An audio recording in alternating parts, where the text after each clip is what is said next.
Hi. Hi. So cute. I love your hair.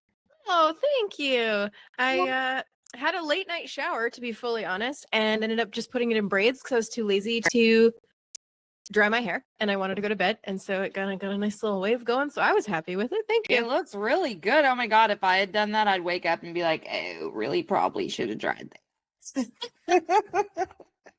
Well, it's so nice to meet you. I was reading your profile again, and it's funny because God, I'm being so loud already. It's funny because like a while ago, I was like putting it out to the universe, like just send me the people meant for me. Mm. And so when I was reading your profile, I just don't think it's a coincidence for you to come along about 5 days or so after I was like, yeah, like this is just another way for me to just accept and embrace who I am. And like I've been doing that, but it's funny how like each time you have another aha where you're like, oh, that was me stuck in perfectionism because it's so sneaky. It's so sneaky. And just like I was recording with someone the other day and I was like, yeah, like I think maybe that's the point. Like I'm not supposed to try to keep avoiding pain, which sounds so silly, but especially for a show called Emotionally Unavailable, because I've worked really hard to confront all of these things, to be vulnerable with myself, with others. But again, I just keep finding ways that I'm avoiding, that I'm being a perfectionist, that I'm shit talking myself, and I don't view it that way in the moment. It's in reflection afterwards. I'm like, okay, I know. And to say like, yeah, we shouldn't try to avoid pain. It's so obvious, but the way I felt that revelation is so much different than I could explain it. I know you get it, but it was just like I, in my perfectionism, kept thinking, well, I'm going to get to this destination, and the destination was for each different little thing I was working on, right? Like I could say, oh, there, healing never stops. There's not going to be a destination. Like you're just going to keep going. Okay, got that part. Oh, I'm never probably going to get to a place where I don't lose my shit sometimes. Okay, not a destination. We're just going to keep growing. But this was another way that I saw that I was still looking for a destination. I think I truly believed that once you reach some level of enlightenment, you don't feel pain anymore. And now I can laugh at that because it's preposterous, but I'm working really hard to just be like, it is what it is, man, because we grow the most through those painful moments. So like I don't want to even subconsciously avoid anymore. Yeah, well, that's going to accelerate anything you're doing because I think there's kind of almost that like toxic positivity out there where like if it's hard, it's not meant for you. If it doesn't feel right, it's not meant for you. It's like, no, you're going to have all of the emotions within the thing that's still meant for you. Well, and the things that mean the most to you are going to put you right in that place of imposter syndrome, just like worthiness issues, limiting beliefs, all of the things. And it's just part of it. And Yes. I fucking hate toxic positivity. It gets on my nerves because I was a victim to that for a really long time. And then now it's incredibly triggering to me to see, what's really triggering? To see people in this space that do it. Like, I'm not going to name names, but someone that I really liked having on my show, the next week I was listening to their show and they were like, yeah, I'm going to shame you right now because blah, blah, blah. And sometimes you need some shame. Okay. As a person who literally had just overcome my shame, I was like, ooh, that's a bad word for me. I do not have anything to do with anything they're about anymore because I'm like, you're still in your masculine if this is the way you're speaking to people. And that's not my vibe right now. Yeah, good for you. Good for you. Yeah, I think what happens is people fall into that toxic positivity. And then when they aren't succeeding in the things they want to exceed in, they think, oh, I must be doing something wrong. There's something wrong with me because I can't keep up with this love and light and everything's great because I feel like shit today. Yes. And people need to hear that that's okay. On growth journeys, especially, you are going to have so many highs and lows because some of it is so empowering and so exciting, and other stuff is messy. because Yeah. you're uncovering layers of you, like perfectionism, like crappy self-talk, and why that happens. And like there's so much muck in healing, and that's good.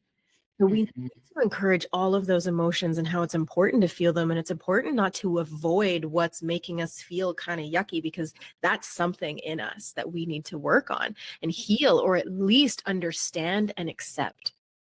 Absolutely. Absolutely. And I love that you said messy, because I remember the first time, and like, because sometimes if like there's a coach in a specific area of relationships or something and I'm going through it, I'll be like, so today I'm going to be your client and you didn't know that, but I'm going to ask you for free advice. Thank you.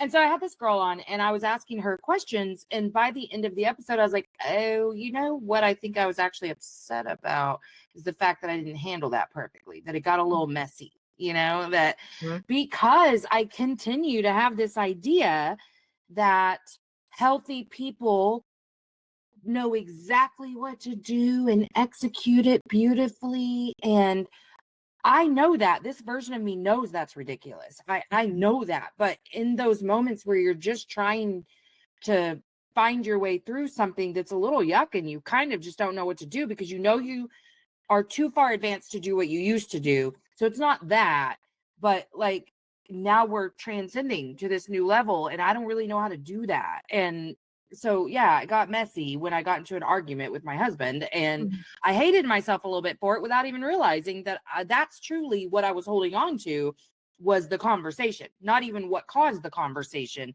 but my behavior in the conversation. And I'll let you know, I was like really good, even comparatively to old standards. Like I didn't I didn't get like hypercritical. I didn't anything. I just well, first of all, I think this is a fucking aha moment, but I think I was uncomfortable with being really firm in what I felt I needed. Yeah. And I'm not comfortable with that. So that got me. But then also I wasn't like sweet. And good girls have to be sweet. So, I get really caught up in some of that sometimes. And I'm just so glad to get to continue to have conversations with people like you around this because you're so right. People have to hear this stuff to know that it's okay. And especially if your entire Instagram is curated by people who aren't saying the truth. And that is exactly why I have chosen to be 100% authentic on here. I talk about my financial struggles in this entrepreneur space. I talk about everything because I don't ever fucking want to give someone the impression that any of this is easy. It's not. Is it worth it? 1,000%, 1,000%, but it's not easy. But I mean, the other wasn't easy either. You just have to pick your heart, right? That's right. Oh my gosh. I just love you, by the Well, way. thanks. I did a post on that the other day about how we not only need to share our hard moments, but be okay with them. And how if people aren't sharing the struggle, even in this entrepreneurial journey and all of these other things, they're either lying to themselves or they're delusional. Mm-hmm. And when we go on and compare on social media to other people's journeys that are only showing the highlights of those journeys, it's such a self-worth hit because we Yeah. instantly go with, well, what is wrong with me? Why can't I? What is going on? Like, Yes. did you ever in that space? I think I really struggled with feeling like I must not deserve, which I think is old religious trauma. But like, I think that's really where it hit me is like, oh, like, okay, I probably just have done too many wrong things. Like, maybe I just don't deserve that. I mean, I had Yeah. to really work through that. But I mean, that obviously it's no one else's fault how we're perceiving and receiving, but like, it, I'm disappointed in the people who are talking in the manner that we're talking and who are spiritual and still lie to people and still also ask them to be something they're not Mhm. and also get really in their masculine and talk shit. Like I don't like that. And I don't it I guess it makes me feel afraid because I'm like, "God, who fucking can you trust if, but I mean, again, we're all human, we're all flawed. This is everybody's journey, and I'm not going to take anyone else's stuff personally, but it's disappointing. It really is. It is. And honestly, it's reckless. It's reckless Yes. to be trying to guide someone on a journey if you are not leading by example. You're going to I hurt agree. a lot of people, whether that's your intention or not. I Right. think the industry teaches us that our front facing has to be a certain way to look successful, and we can't help people if we don't look successful or act a certain way. And it's such a reckless mentality to have, because the second someone has a hard day, they're going to think there's something wrong with them and that this journey is not for them. And at the end of the day, that is the opposite of what is true. Yes, because I have PMDD and currently have PMS. This week hasn't been pretty. It hasn't. I've been a total fucking bitch to my husband. Yeah. He's the one who gets it all. Poor guy. He gets every ounce of my shit. But I've been decent with the kids. They get on my nerves, but like it's not been so bad. So I'm like, sorry, honey. Like you're the only one I've been a bitch to, so just take it, I guess. But like we have a full moon lunar eclipse coming up Friday, right? Well, because my fucking period has started syncing with the full moon, I have PMS before every full moon now, right? Absolutely. And God, it pisses me off. It's 11:11 right now and where I am. But it pisses me off because I want to do manifesting and stuff, but I'm in a mood. And so I'm like, meh, what's the fucking point? All the stuff that PMDD will say to you, and every month now for the last like 3 or 4 months since it's synced up with the full moon, I'm like, I'm just not into the manifesting right now because I my brain is not where I want it to be. That's like a full-time job during PMS for me, is to make sure I'm not up here overthinking, getting my feelings hurt over stupid shit. I really have rejection sensitivity all the time, but like during PMS, you look at me the wrong way and I'm like, I knew it. I knew I was not worth it. I knew it. Yep, I'm the worst. Yes. Well, what's really beautiful, if we ever want to frame this to your husband that way, you can say, I feel the safest being my craziest with you. You get all of this because I feel safe giving it to you. And that's Yeah. actually like, it sucks for them. But honestly, we tend to be the most, I don't like to use the word crazy, but let's use it. We get a little crazy. And we tend to be the most crazy with the people we feel the safest with, because we know that they're not going to take it too personally or lash back out at us or all of these other things. So when our husbands can be our space for that, it's actually a really beautiful thing. Yeah, and I mean, I know that some weeks are god awful for him, but overall, he's really he takes it like a champ, man. I mean, when he's going through his own shit, he's kind of like, about to leave this house for a little bit. I mean, but he like is the calmest person I've ever met in my whole life. So it is very safe for me to be like, because he's not going to say a word back. And that's the thing. You talk back to me when I'm escalated already. And, whether it's rational or not, I'm going to start bitching. And that I just don't want to go down the road. So I'll just say something shitty. And then every night I have to be like, I'm sorry I was a bitch today, but I mean, I'm learning to forgive myself. I really am. Yeah, and he's learned not to personalize it. Yes. Which is wonderful, which is Really, really the show has really helped in that because he listens to me and hears my experience. And he's like, oh, it really has nothing to do it. Like you're just going through your shit. And, so the show's been a gift. I mean, it's nice that he listens. That's a great way for him to show up for me, is to listen to my show. But also it's really helped us because he understands me and he understands that I hate myself when I do that stuff. I don't want to be that way to anyone, let alone you, but like it gonna happen and I'm learning to just be okay with it. Yeah, and it's going to get better and better and better the more you're aware of it. You said earlier in the beginning that you are still in the moment, but then you reflect on it afterwards and you're like, oh, that wasn't my best self. I know I could have done something a little different there. That is even the first step. It's not about being perfect in the moment. What even is that? Perfect is garbage. But it's about the reframe of, oh, I reflected on this incident. I know where I could have done a little bit better. And each time you'll get closer to actually getting better in the moment. I think when we learn something new, or we go through these growths, or we uncover some layers, we think, oh, now I'm going to get it right in the moment. That is not how it works. You've learned this new skill. You've become aware of this new skill, I should say, but learning it and actually making it habitual takes time. It takes integration. It takes reflection and consciousness, and it takes getting closer and closer to that in the moment reaction. And I think that takes time. And again, someone's going to look at that and be like, oh, I didn't do that thing that I said I was going to do when I'm in this moment again. And I'm reflecting on it now. It's like, I suck. This thing must not be for me. I can't do it. Right. Yes, I was Not just giving talking to a yourself client about that last night. You're so Yeah. right. You're not giving yourself the grace of time and integration. Integration takes time. And I think that's like one of Yeah. the most unsexy things someone can say nowadays is that this takes time. Because how often do we see, oh, fix your life in 3 days, or, make millions in my 24-hour blah, blah, blah. It's like, oh my gosh.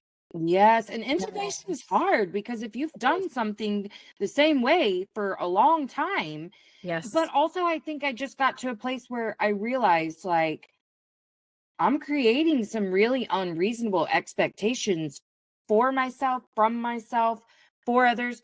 If I think for 1 second for the rest of my life, I'm never going to behave like that again. And I think this is where, in relationships specifically, we get our feelings hurt really bad because, and I know like if somebody agrees to something for me, I have a really big betrayal wound. And so to me, if you said I'm not going to do that again, that was an oath that you took. And when you don't follow through, I feel the ultimate betrayal. And I mean, it can be the most minute thing. But that was something that I worked really hard to learn and understand that, oh, okay, yeah, that was just expectations and whatever. But I'm never going to promise again to not do those things. I'm going to lose it on my kids sometimes, and I'm going to be a bitch to my husband sometimes, and I'm going to unknowingly make someone feel uncomfortable in a social situation. Like all the things that we do as humans that I don't know, somewhere made a vow I wasn't going to do ever again because I've reached a level of enlightenment. I mean, it is funny, but like I I really thought that. And now I'm learning like, nope, that was the point, to get to the point where you could embrace all of this. And I think so many of us are like afraid that that means we're just like, oh, carte blanche, like you do whatever the fuck you want. You're good how you are. And I'm like, yes, and Yes. And you know, also we could just like it doesn't mean that you're not going to continue to try. It Mhm. just means like you're going to be okay with who you are no matter what. Yeah, you're going to be okay with who you are and what you uncover along the way. And sometimes that takes time. It's easy to say, oh, no, I'm going to be okay with that. But some stuff gets really yucky and messy. And it's like, oh, that's hard to look at. And Mhm. learning to accept something within ourselves can actually be really challenging. But it is a beautiful state once you can get there. And that is going to happen as you grow and excel. You're also going to uncover layers at an equal, hopefully an equal rate. I mean, one's always Yeah. going to be more in momentum. Sometimes we're in more of an external phase. Sometimes we're more in an introspective phase. And when we hit a ceiling externally, it's like, oh, something's in here now. I got to fix Mhm. something in here. I got to look at something in here. And then it'll kind of excel again. It's like 2 feet. And if you're only doing external things, you're going to start walking in circles. If you're only doing the internal work and not taking inspired action, you're going to go in circles again. Because some people just love the inner stuff. They love Mhm. it, but then they don't understand why they're not achieving their goals externally. You need both. You need both. Yes. You need the internal stuff, and you need to be able to be accountable and do sustainable, aligned action as well externally. And then you start moving forward. You stop walking in circles. Yeah. Well, and that's why I think it's really important for people to understand the concept of spiritual bypassing, and that you really can't, because enlightenment and emotional attunement are two different things. And you got to get to a place where you can do both, where you can really tune in to this human part of you and know why you are feeling what you're feeling. It maybe not in the moment, but getting to the place where you understand your reactions and timing and all of the things, but also to understand whatever your belief system is, higher purpose, your passions, um shit, even just like laws of attraction. But you can't like bypass the part where you go, oh, I was wounded in that area and someone just got me right there in that wound. I think that's been the biggest benefit for me, is to learn, okay, I know what that hit. Now I'm still figuring out why certain things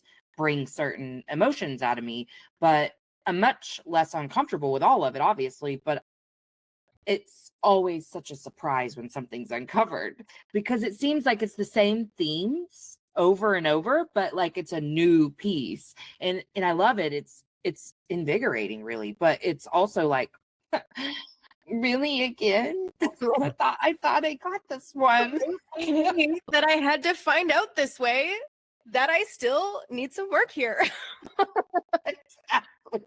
Yes, because like yesterday I was like, okay, I'm feeling insecure today. That's what this is. I'm feeling a little insecure and I'm wanting some reassurance. How can I reassure myself? You know, because God, on those days before, I had no way of offering any assurance to myself because I was like, oh, well, I mean, you're just kind of a piece of shit. So, you know, if you could just figure that out, everything else will be better. And now, like, I don't know, you can't make people understand what self-love and acceptance really feels like. I try really hard because man, it's the best. It's the best ever. But I mean, that's my go-to for reassurance now is like I have a few key phrases that I'm like, people choose me because I choose myself. Nothing external of me changes my worth or value as a human, you know, just things like that. And it just gets you in that energy again. And you're like, yeah, I am good. Like I'm good and I'm valuable and I'm worthy. It doesn't matter. Like those things don't change any of that. And I think especially with like religious trauma for me specifically, I mean, I was raised pretty like fundamentalist just because I live in Oklahoma. And so there really is no way to practice here without fundamentalism, you know? And it was so much about never being good enough that you know that you cannot be worthy enough, so stop trying, but also do your best to be worthy even though you're never going to be, you know. And Yeah, it was it's just never going to so be good hard. enough. Yeah, Never going to be good because enough. that's the way this was all designed. So Yeah. like, you know, just don't fret, but also you got to try really hard to be good enough. Yes. Yeah, I find a lot of people with religious backgrounds and religious trauma, it's like building their self-worth from the ground up.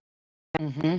And that's such an important journey because it's that I don't feel worthy of any of this. I don't feel worthy of striving for more. I don't feel worthy of, even some people struggle, especially women, I don't feel worthy of becoming healthier. I don't feel worthy of, and I know when we say it out loud, it doesn't sound like, it sounds ridiculous to say. Of course, everyone logically feels like they're worthy of feeling healthy, but there's pieces in the back of your mind that are like, no, you're not. Yeah. And so learning to build self-worth, true self-worth, foundational, stable self-worth, which also embodies self-love, self-respect, all of that in there. But self-worth it's like a superpower. Like you're saying, the more you develop it, the more different you show up in the world, the more you show up for yourself. It's this beautiful and challenging journey that it is so worth it. It is so worth it to start running your life through a filter of, does this person, this activity, this thing increase or decrease my self-worth? And some people don't know what self-worth feels like, so that's hard for them. Then I switch the narrative to respect. Do I respect myself more or less after hanging out with this person? Ooh, I Or like that. yeah, or just how do I feel after doing this thing? And if it's not great, okay, now we reflect. Was it a core value in conflict? Was it poking your core wound in some way? And this is where proactive uncovering of you, yourself, and who you are is so powerful, because if you know your core values, if you uncover what those are within yourself, if you know your core wound, it's going to teach you to navigate the world in this different way instead of having it unconsciously navigate you in detrimental ways. Absolutely. Absolutely. Well, and that is what my former life looked like. And I lived in a constant state of survival because I didn't know how to regulate at all, and my nervous system was so out of whack. And I mean, I survived a very extensive history of childhood trauma. So I just did my best in adulthood, like with no information, you know?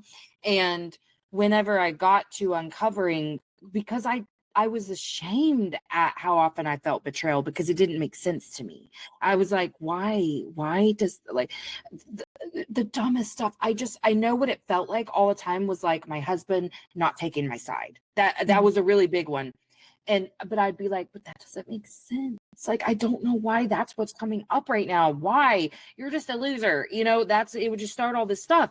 And then once I really understood how the wounds were created, what specifically created each of these wounds, then I was like, oh, and also it doesn't have to make sense to me now. Like whenever something comes up, I don't have to judge it or analyze it. I just have to go, oh, that hit the space. Here's how I can move differently next time to make sure that I can handle that a little better or whatever. But Yes. that was the key right there, was uncovering all of it so that I could have an awareness. Absolutely. And so when you talk about this betrayal wound and thing, which I think a lot of women have, especially in certain categories of core wounds, and what we do at Next Level University, that's this beautiful thing that I'm a part of, is we've kind of been able to group it into 3 main buckets. And then of course there's nuances and everyone's different within those buckets. But one of them is, and again, these titles are a grouping, not a something that means something about you, right? So there's defective, unlovable, and unwanted. And defective doesn't mean you're defective. Unlovable doesn't actually mean you're unlovable. This is this unconscious narrative that's running within you. And defectives feel like they're not capable enough. They're not competent enough. So they really value how things look in the external world because they feel that they are not capable in the external world. Now, what you're talking about is going to be in one of these other 2 categories. I deeply feel like you're an unlovable or an unwanted. I can't figure that out just yet. But when something pokes you or something makes you feel not great within yourself, is it because I'm an unlikable, terrible person? Is it because do you look at yourself and be like, oh, it's because I'm the asshole? Of course, I'm going to be the villain in this situation. I feel like it is my fault. So I'm going to take this scenario and I'm going to just try and go and get better behind the scenes and try and do better next time. The unwanted has the same, like a lot of the same feelings and desires and things as the unlovable, but they react really different. So for the unlovables, like I just said, you kind of feel like it's your fault. You're the wrong person. You're in the wrong. So you need to go get better, or you need to go fix this, or you need to glom on to, let's say, your husband. And you know what? I'm going to dim and become less than just to fix this situation so I don't lose love. So we like to dim. I say we because I'm in this category. We like to dim for the sake of other people's emotions, and we like to stay small. Typically, we'll fear success over failure because a lot of our pain is social pain, and we just crave unconditional love at the end of the day. Yeah. And we can give unconditional love really easily. Yeah. Because I used to say, like, what really finally unveiled that for me was doing like the podcast and other entrepreneurial stuff, to where I was like, oh, I finally understand what a fear of success is. Because whenever what I identified as my narrative was like, well, sure, like I'm pretty good. So like I can start and build anything to be successful. Like I'm not afraid to do that. But I am afraid that I'm not is good enough to keep it going, to sustain long-term success. Yes. And like, so but like, what if I get this level of success and then just, being the inherent fuck up that I am, just fuck it all up, and then I got all this public shame. I mean, this is the thoughts that would sit and like spiral. I don't do any of that anymore. But yeah, absolutely, I can resonate with what you're saying, because that was, I mean, in every problem used to trace back to my behavior within the problem, because if you triggered me, I didn't handle it well. So either, like, if you were anywhere close to me, I wasn't going to hide how I was feeling, and I didn't do it well. So, I mean, like people out in the world, I would freeze or fawn because it would be too scary. But like anyone remotely close, like, I'm going to pop off with something shitty or passive aggressive or whatever it was. And so all the focus got to become on my behavior and never what the fuck started it, Yeah. And so once I got to unraveling that stuff, I was like, yes, sometimes I'm a bitch and sometimes you're at fault. That was the big thing between my husband and me, is that he's so calm and quiet. So all of the microscopes were on me and my loud ass behavior. And then I was like, okay, you know what? You have a lot of shit to fix too. Not just me. This is not all me. I was righteous in some of these things. I didn't handle it well, but like I had a right to own those experiences because you were being a dick, like he's a super avoidant. Right, yes, right there. So good for you, because right there, that also says that you're now holding a space of courage and self-worth, that it is not all on you. You'll take ownership for your part, but you're not going to take all of it. So the unhealed, unlovable will take all of it for the sake of everybody else. Yeah, I definitely did that. Yeah. And then the third Because that was category easier than confronting someone too. and I was trying to too deal scared. Yeah. their Yeah, I couldn't do it. defensiveness, Yes. their That that just right. made me feel more betrayed, more rejected, more abandoned. Every time someone else got defensive, I was like, "Oh, right, I forgot I wasn't allowed to have a feeling. My bad. Back to Yeah. the regular scheduled programming." Because it made you actually feel really unseen and that someone is seeing you not accurately. And when someone doesn't Yes, see us, the misunderstood. They're yes, not fucking hearing me, and I don't want to talk about it anymore. Yes, that's yes. my big wound: is feeling invisible, feeling misunderstood. Yeah. So the unwanteds, it's similar, but they feel not included. They feel very separate from other people. And when they struggle with vulnerability. So they struggle with labels. Like it's hard for them to say after a couple times of hanging out with someone that you are friends. Like that means something to them. So labels really matter to them. And if someone starts to mess around and like start to play games and stuff, whereas the unlovables would try and play the game with them and not love from this person, the unwanteds have the best boundaries of all time. So much so that it kind of takes them away from things. So they have to heal that. But they instantly just put the wall up and they're like, nope. And they're just good on their own. Yeah. So good on their own. So they still crave inclusion and love and things, but they don't dim or lessen themselves to get it. They just put the wall up. Themselves. And so I think you're in the same grouping as me. And obviously our nuances are going to be a little bit different and all of these things, but just as a blanket statement of totally macro zoomed out, the unlovable category really struggles when we're not feeling seen, heard, understood, and valued. And it really bothers us when people see us inaccurately. Yeah. Why does it bother us so much? Because we love truth. And we do our best to actually live in the truth, even at a detriment to ourselves. We'll take that on today. And if you're, let's say, arguing with a defective, so this is something that really helped my husband and I, because I'm an unlovable and he's a defective. And if this is the truth, let's say, the center is the truth, defectives like to live a bit above the truth. They're a little bit delusional above. So they like don't actually like the truth to be pointed out to them because it makes them feel less than and incapable, and they're trying to live in this delusion that they act more capable than they truly feel they are. So the second you point out that gap, which is actual truth of, hey, I feel like you're not showing up in this good way, or hey, you said you were going to do something and then you didn't, and they just like, well, this and this, and they get really defensive because you're actually pointing out truth. Yeah, it sounds like my husband. Right. And so you're in the same dynamic as Chris and I. And so if, again, coming back to the truth, defective lives up here. And again, there are no right, wrong, better, or Right. like It just is what it is. You understanding you. And then unlovables actually like to live down here.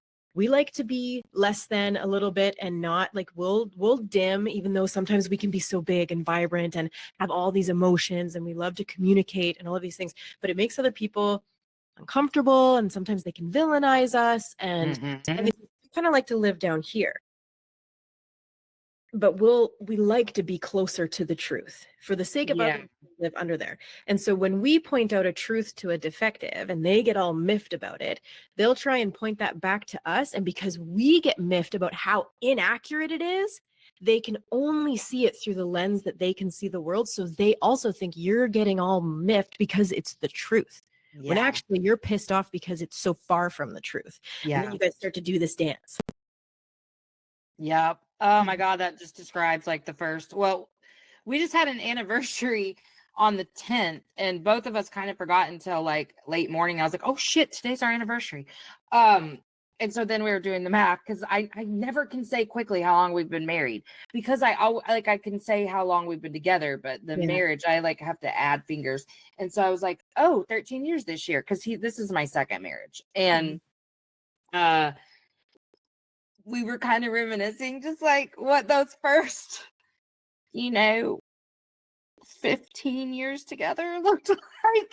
And it's been such a gift for us to chill the hell out and like not just be like holding each other accountable all the time. And, like, I think that's where I've evolved, is just like, there really should be much less expectation placed on others. Like, and that's really my struggle, is the expectation and how when an expectation is not met, it feels for me. Because you're right, I do it used to mean because you didn't prioritize me, you didn't care about me, you don't love me very obviously, or you wouldn't have forgotten that. Okay. But I mean, I was raised by a narcissist grandma who that was everything she was programming me to believe, is that everybody's behavior is about you and not them. So, I mean, if I didn't vacuum in the way that she wanted me to, I was very clearly communicating to her loudly that I don't respect her. I don't, feel the eternal debt of gratitude that she wants me to feel for raising me,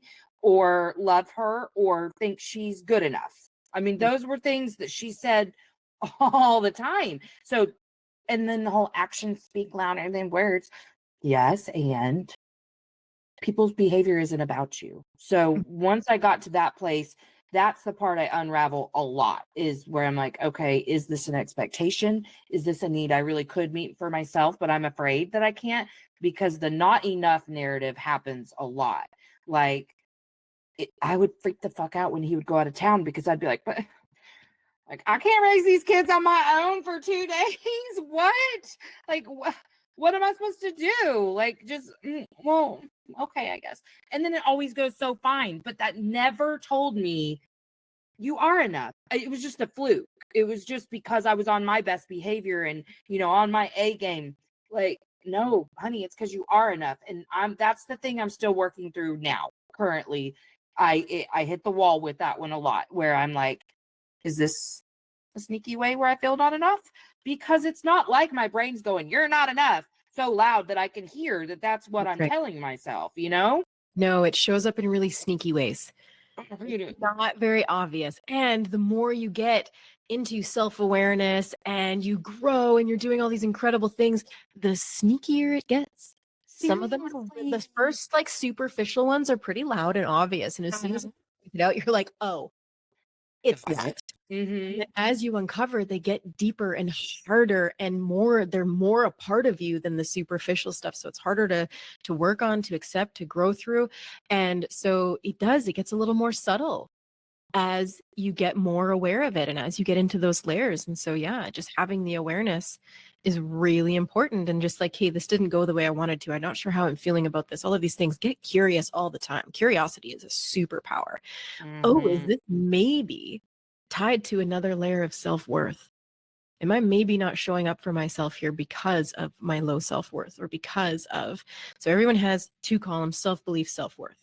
Two different things. Self-belief is what we feel we're capable of externally, showing up in the world. So when you were talking about how, okay, I can build this podcast, I can build this thing, it's like, that's you having high self-belief. And then you saying, but I don't know if I can sustain it. I don't know what that's going to look like along the way. Or if that's you talking about your worth. Yeah. So you have higher self-belief than self-worth, which is not only standard throughout our community. It's very rare in our community to find the opposite. We attract people who have ambition, but have low self-worth and need support in that. You also fit like the unlovable category. That's very on brand for unlovables as well. We feel very capable, but we're not worthy because we suck. Yeah. Yeah. I thought if I wasn't such a piece of shit, right? If I wasn't such a shitty human, I would just be so great. Like, no, it's like, it's that. And so even understanding those two things, because like I said, that internal world and that external world are always going to show up in some way. So these are another example of those 2 feet. And where are you walking in circles? Because people can believe in themselves all day, and they can build and double down on that self-belief by keeping the promises they make to themselves, by showing up for themselves, getting their to-do list done, go tackle, tackle, tackle. But you will hit the wall in what you are capable of, or the ceiling even, if you don't address the self-worth, because that will come and bite you in the ass at some point if you're not addressing the level of worthiness you feel. And we have a framework, right? We have a framework for that. So to build self-belief, it's literally just keeping the promises you make to yourself and then self-assigning that you do. So it's just 3 steps: state, prove, and self-assign. Say you're going to do the thing, and then build it into your identity by accepting or celebrating or just acknowledging that you did this thing, without the low self-worth coming in and being like, oh, but you could have done that better. You should have done more. Like, I love using laundry as an example. We all do. I say I'm going to do the laundry. I do the laundry. but I'm not going to celebrate or self-assign that I did this thing today because, oh, you know what? I'm a stay-at-home mom. I should be doing the laundry, and I should have done it better, and I should have done more, and I probably should have folded it, and I blah, blah, blah, blah. All of these things. No, you know what? You said you were going to do the laundry, and you fucking got it done. Own that. Allow that, because I love using laundry and simple things like daily things like that as an example, because most women especially are going to talk themselves out of feeling good about what they accomplish in a day because it's just little day-to-day things. But Well, and it wasn't everything on my to-do list in the house. That's That's right. what used to get me. I wouldn't even start the to-do list unless I knew I had enough time to deep clean the entire house. That's right. And so then you're missing out on that self-assigning of, you know what, I had these 10 things on my list today, but you know what, that was a little delusionally optimistic. But I got 5 of those things done. Heck yes. Yeah. I Because think I as made the most mothers- progress on my worth when I could get to that place. Yes, because as mothers and things too, our lives are very reactive sometimes. We would love to be as proactive as possible, but with a household, with pets, with kids, with small things, like reactive things come up.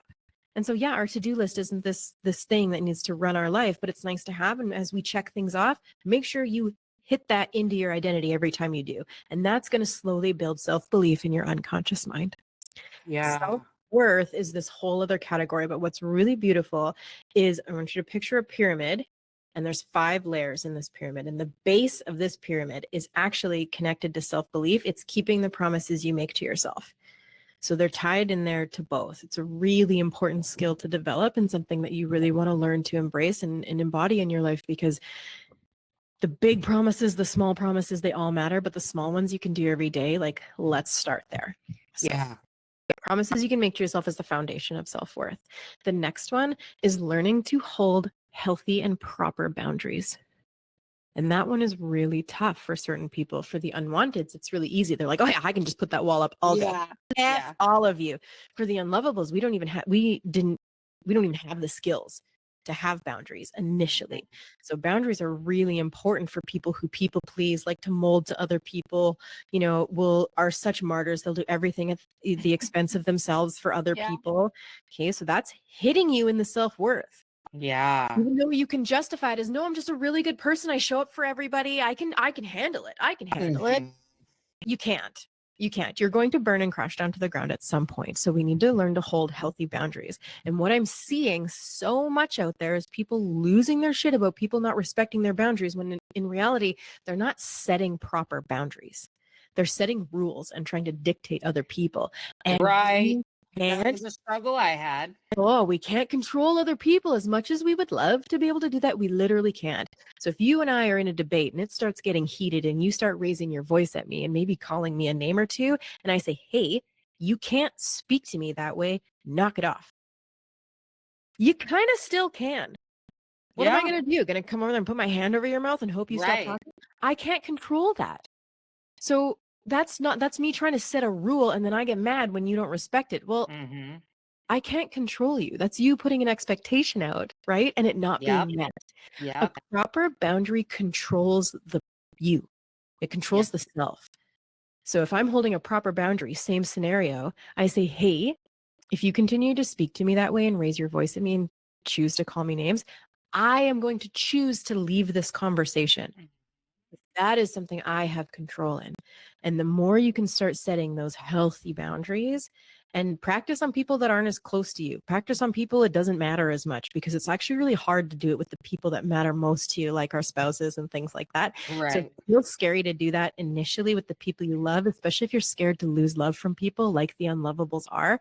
Practice with random people that you don't give a shit about as much. Right. And then build it closer to home. Yeah, because this is the thing, is that boundaries did used to be a real big struggle for me, but the last piece that I'm really finding hard is boundaries with my children who are older. My 22-year-old moved home in August to go back to school, and then my middle kid just turned 18, and like he's graduating this year and stuff, so I feel okay not setting as firm of boundaries with him, but like with my 22-year-old, having to learn how to ask him to be an adult in this household and to take on some responsibility was really hard for me, because most of my shame really centered around myself as a mom and all the mistakes I've made as a parent. And it hits that, unlovable place pretty hard because it's the only thing I really cared about being good at ever and doing it better. And, all the things that we say to ourselves when we had shit parents. And I was like, why am I having trouble asking him to pick up after himself in the bathroom?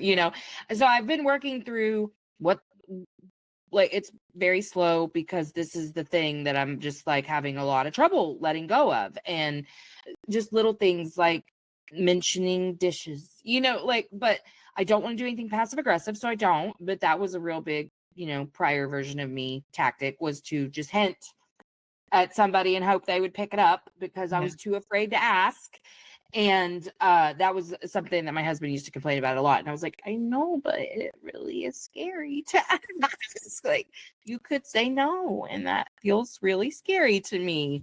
But like my oldest, I mean, he can be an ass, and he's a male, and I have suffered abuse in my childhood. So if he gets emotional about something, he has a deep voice. Like, like those things really, that's stuff that will still affect me pretty quickly. And I mean, I know how to work through it and whatever, but he doesn't even have to be yelling at me. But if he's speaking with emotion, I'm like, oh, I'm uncomfortable. I don't feel safe. And so I have to exit a lot of conversations just really quickly to go like, chill. It doesn't even have to be about me that he's being emotional about and I'm uncomfortable. But, we're working through all that. But it is like an area where I've identified like, oh, you have real trouble setting boundaries with your kids. And not in a way that's like, that was sneaky because I mean, I'm pretty firm. Like, I'm going to be really sweet and loving to a point, and then I'm going to let you know that like I'm not kidding. And so get your shit together, But we don't have to get to that place a lot, but like if I do, I'm not afraid to, but like I don't want to ask you to pick up the fucking towel you left on the bathroom floor, or do you need all these cotton balls? Like just all the things. It's a weird dynamic for me because I couldn't identify that I was struggling in that area before. And it does totally lead back to worth, because if I felt worthy as a mother, I would have no problem being like, boo, you better get your shit together and pick up the, but I'll take forever to even have the conversation because I'm so uncomfortable. Yeah. And even, I mean, children are closer to home sometimes than our spouses, right? These are human beings that grew in our bodies. Yeah, So they're that very is, much a part of me. Yeah. and so that is one to just start practicing baby steps with. And Right. it's tiny little toddler steps. Like Right. every day I'm like, maybe today I'll have this conversation. And it's better to do it in these small steps because then your nervous system regulates with you along the way. Yeah, you're so right. Instead of you going from 0 to 10, I've never set a boundary before, to this level 10 boundary, your body's going to freak out. You are going to feel so unsafe doing that. And so it's really important to honor that process as well. Like, let it be small and sustainable. Let it take time so that it becomes an actual part of you, instead of just something you tried one time and it went terribly and you're like, oh, this isn't for me. Yeah. True. I can't tell you. I mean, that was the whole thing before anyway, right? Like I didn't like I would always I swear I just said this on the show like 2 weeks ago, that I'll be honest, I would still rather resolve a problem internally than to ever have a fucking conversation with someone about my feelings. Like still to this day. Because what I realized is that I surrounded myself with people who were a reflection of me, and they were all emotionally unavailable and really unintelligent with their emotions. And so, still to this day, I have one friend that I feel safe to say, I don't like the way this was done. I don't like the way I felt when that happened. Yeah. One person that I can say that to. I can say it to my husband too, but like that's it. And I know a lot of people, you know what I mean? So like I've gotten a lot of evidence that it isn't safe to say it.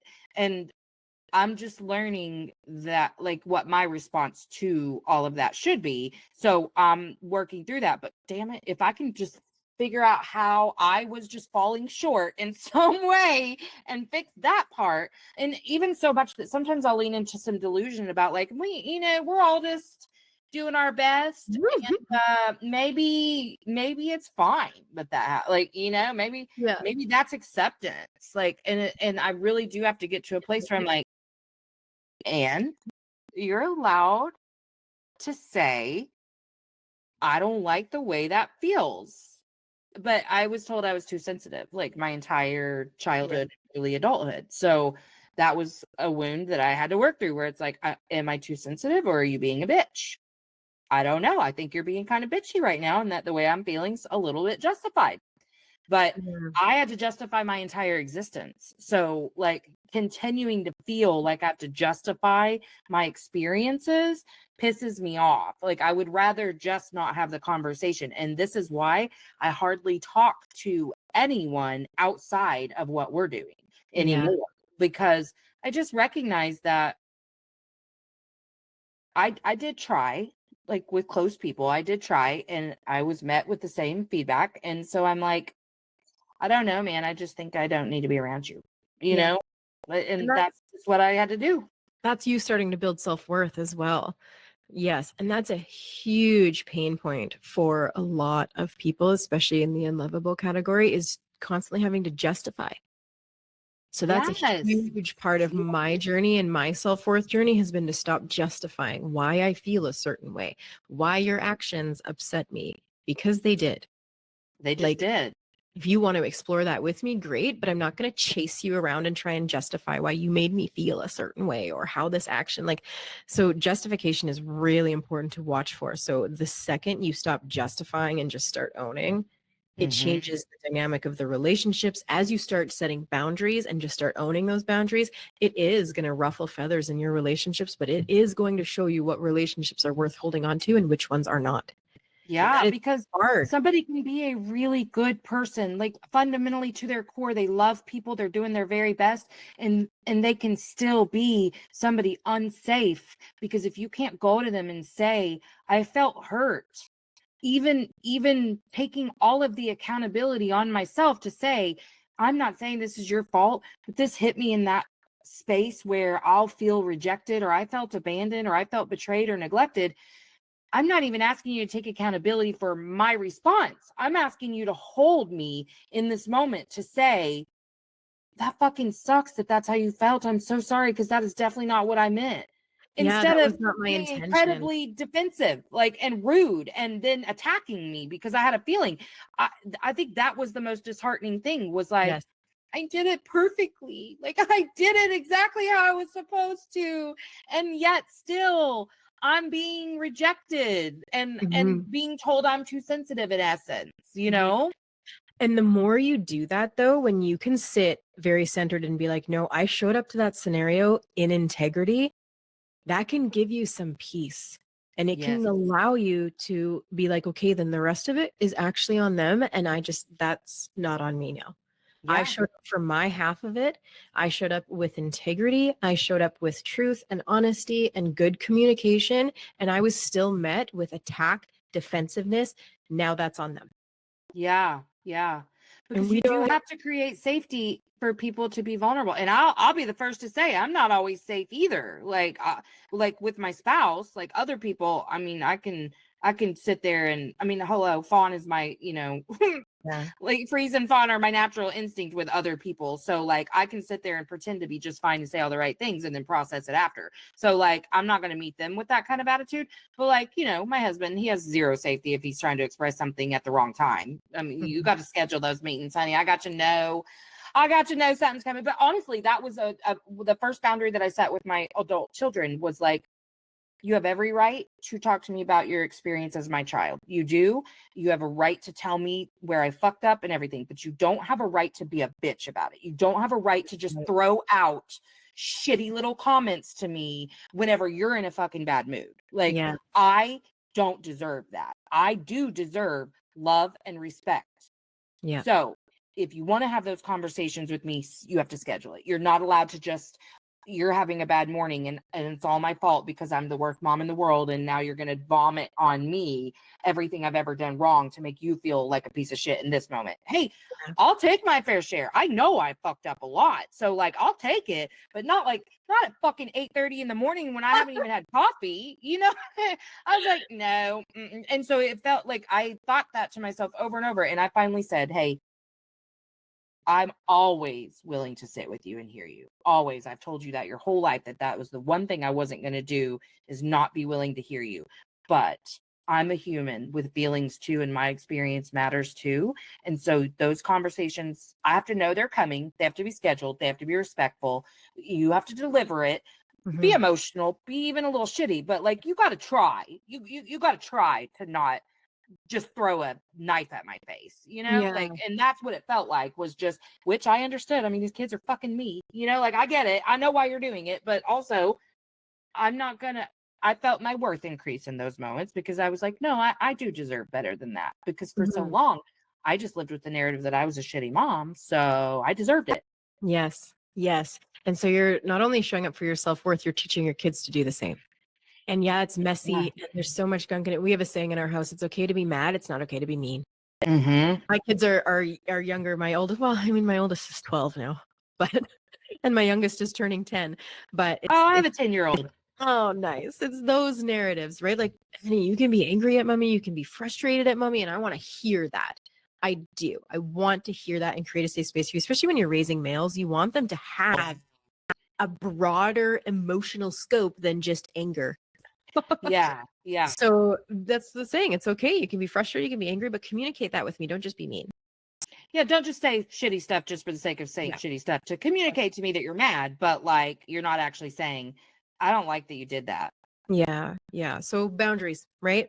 Practice small, sustainable. You're not going to throw yourself from your comfort zone into the anxiety zone. We want to stick in the growth zone that's just outside the comfort zone. And we're going to expand that comfort zone with small, sustainable things, because how you show up in these situations is going to show you that it's either safe or not. It's going to show your nervous system whether it's safe for you or not. So baby steps in that, right? We don't want to slingshot ourselves out into these new experiences. Again, that's not sexy to say. Right. It's not going to be a best-selling book. Yeah. Right? It's going to be more sustainable, which is going to keep it more successful for you long term. Okay. So the next one is actually social courage, and those two go hand in hand. It takes a lot of courage to set boundaries, but it also takes boundaries to increase your courage. And especially for people who are people pleasers, perfectionists, and all of these things, it's really hard for us to have what's called social courage, where we can show up authentically ourselves, where we can speak our truth. Yes, and especially when we do it respectfully and truthfully and in integrity, but we want to share our truth with people. Hey, that didn't sit well with me. Hey, well, actually, this is my opinion on this, and I'm not going to judge you for mine, but you can't judge me for like yours, like all these things. I said that backwards. Yours, mine. I got it. Yeah. It's how can you begin to show up more and more authentically yourself? How can you begin to have social courage in situations where you don't dim, you don't fawn, you don't do things just to appease other people because you're scared of losing the relationship and you're scared of losing love? Because at the end of the day, if you can't show up authentically yourself in a relationship, that relationship is not meant for you. It means they're benefiting from you being less than, and now they can't take it. Absolutely. So when they benefit from you being less than and you start increasing your worth and they start getting all ruffled about it, obviously give them a chance, communicate that with them. Hey, I'm noticing this, and they'll blame you. They'll blame the thing you're doing. Oh, well, you've changed since the podcast. Yes, we're supposed to. We're supposed to change and grow and evolve. Come with me. Yeah. Let's go together. But if not, like, go away. Social courage. It's a big one. It's tough, but learning to not only show up authentically yourself and what that means to you yourself, but again, starting to do it in social situations. The next one is actually investing in yourself. And when I say this, a lot of women's minds instantly go to, oh, well, I can't afford going to the spa regularly. I can't go on these retreat weekends and all of these things. Not most of us can. If you can, obviously go. Do that. Yeah, right. Do what you can. Yeah. Right. But it's more about the day to day. Again, that small, sustainable deposit into the bank every day. That whole saying that 7 apples on Sunday is not as good as 1 apple a day. Truth. Again, not as sexy, but that is so true. So what are you doing every day to invest in yourself? And again, you're going to think, well, I don't have time. I don't have all these things. It's not about the elaborateness of this thing. It's the intention. And so the intention of taking a moment to invest in myself every day, someone listening to this podcast right now is them putting time and energy into expanding their brains, their minds, their emotional intelligence, and investing in themselves. Investing in yourself can be free. It doesn't need to be monetary. It can be energy. It can be time, anything like that. So where are you not allowing these little things that you can do for yourself, or maybe are already doing, but you're not having the intention of it being an investment into you? Right. Into a deposit into your self-worth, expanding your value, yourself in all of these areas.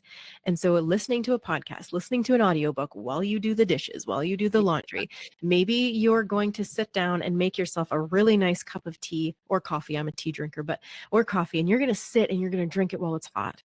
You're not going to get caught up in doing all of these other things until you microwave your tea or coffee 6 times. No, you're going to sit down and enjoy this one while it's hot. And it's only going to take a few minutes. That's been an established practice in my house for so long. My kids know that they can come and sit with me and be with me during that cup of tea. I mean, I have tea throughout the whole day, but I have one where I'm very specific about this. Yeah. And they'll come, they'll sit with me, they'll be with me, but they know I'm not going to get up and answer to their every whim and do all of these things until I've had my nice hot cup of tea. Yeah. That's an investment into my self-worth. It doesn't take a lot of time. It doesn't cost a lot of money. Granted, my mug and tea collection is extensive, and we don't want to totally do the math on the collection and total of that. It's daunting, but it's that though. Little intentional moments. It's 5 extra minutes in the shower. It's an extra step in your skincare sometimes. It's moments for you dedicated intentionally to you. Investing in. And then the top of the pyramid, the tip of the pyramid is comparison. We touched a little bit on this in the beginning. Is comparison is we've all heard comparison is the thief of all joy, but it's only if you're doing it in a detrimental way. Right. Comparison can also be very inspiring. It's how are you using it? So we say comparison that is apples to apples. Do not compare with someone who is in a different scenario than you. Compare with someone who is. They have the similar goals, similar values, similar lifestyle, but are maybe ahead of you a little bit, and you get to watch their journey and be inspired by how they're doing it. Right. How can I learn from them? Yeah. Right.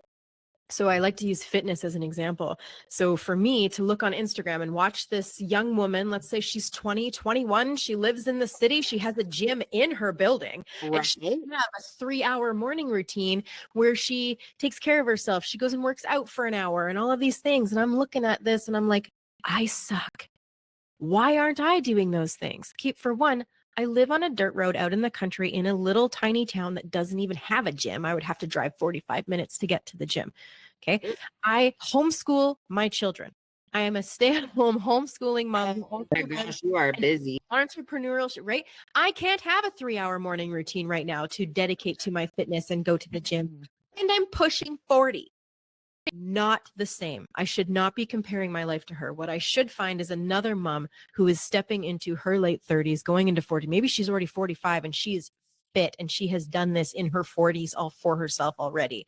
And she has children and she maybe has chickens like I do, similar lifestyles, but ahead of the journey, so that I can say, oh my gosh, she has found ways to work out at home.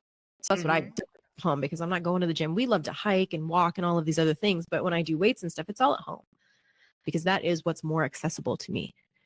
So I have found inspiration in people who are more aligned and true to apples to my lifestyle, instead of me, an apple, comparing to a freaking broccoli. I don't know. It's not the same. Right. No, I mean, you're exactly right. And even I've been giving myself a little bit of a hard time about not establishing a walking schedule that fit. I'm going to be 45 this summer, and I do a lot of connecting in this way, either through the podcast or through therapy clients. It takes a lot of energy. It really does, because I'm in it, I'm in this 100%. I'm not phoning in these conversations.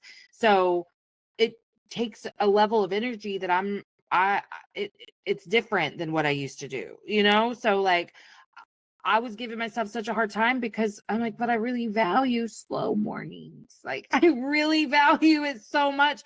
I got to where I was like, I don't schedule shit before 10. I don't want to have to talk to somebody before 10, because I never know how I'm going to wake up feeling when I'm almost 45. My body some days is very tired. It would probably feel less tired if I would go ahead and exercise, but I'm trying to figure out some sweet spot for those things to happen, and I just haven't yet. So, I'm like, it's gonna happen.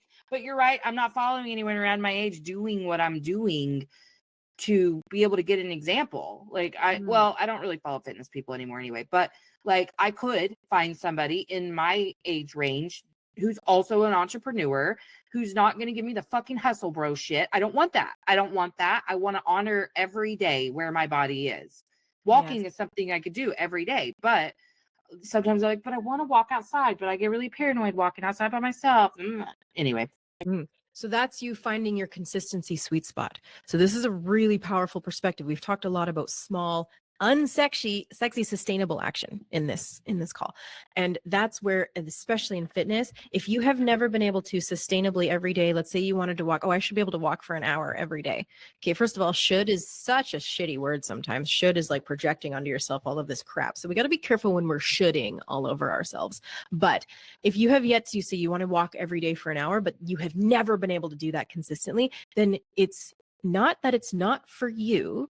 And I say this to anyone listening who has a goal of any kind. We're just using walking as an example. It's not that it's not for you. It's that you haven't made it sustainable yet to build upon. So I'm talking, how can we have mass amount of humility and start at, well, I've never been able to do it consistently for an hour. What if I started at a half hour? And then even then, if you say, wow, I was not able to do that every day this week. Okay, 20 minutes. Bring it down. Bring it down. Have the humility to bring it down to your starting level, your accurate starting level, and then build.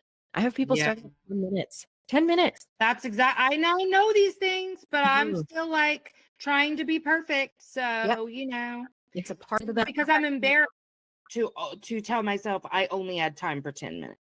That's right. You know what I mean? That's right. And so that's when we need to just put that, self-judgment on hold and trust in the process of, if I can do this for 10 minutes every day this week and keep that promise I make to myself, I'm going to build my self-belief, I'm going to build my self-worth, and I'm going to build up to that hour. It's like when people say, I usually wake up at 8, but you know what? I want a really long morning routine. So I'm actually going to start waking up at 6 a.m. tomorrow. You're going to fucking die. It's going to take you 3 days to convince yourself that this is not for you. Morning routines are not for me. Absolutely not. It's just because you went from 0 to 10. Exactly. To 1. Some people need to go from 0 to 0.5, and that is okay. Exactly. Learning to be okay with that within yourself. It's like, okay, no, you start at 7:45. Then after a few weeks, move it to 7:30 and build. Yeah, I love that. And I'm going to follow my damn advice about this too, and just go on my damn treadmill for 10 minutes. But I'm always like, but it should be at least 30. It doesn't have to be shit. You will feel better if you move. Go move. You're fucking swelling. Okay, I'm so sorry. I'm going to have to rush you off. I'm like 10 minutes late for a meeting. Thank you so much. This was such a beautiful conversation. I'm really excited for people to hear this. And I will do my best to let you know when it's going to air. You should see it. Yeah. I kind of never know until, well, actually Podmatch will force me to figure out the date, so I'll figure it out and you'll see it. But I'm very grateful. Like, this is amazing, and I appreciate you. And I will make sure every link that you have on your profile will be in my show notes. Yeah. Will you connect with me on social media too? I would love to follow and keep supporting your journey. You are such an aligned person. Wonderful. So I would just love to keep supporting your journey and seeing what you're doing and stay connected. That would be amazing. Absolutely. I'll go to your links through Podmatch. Awesome. All right. Okay. Have a wonderful Wednesday.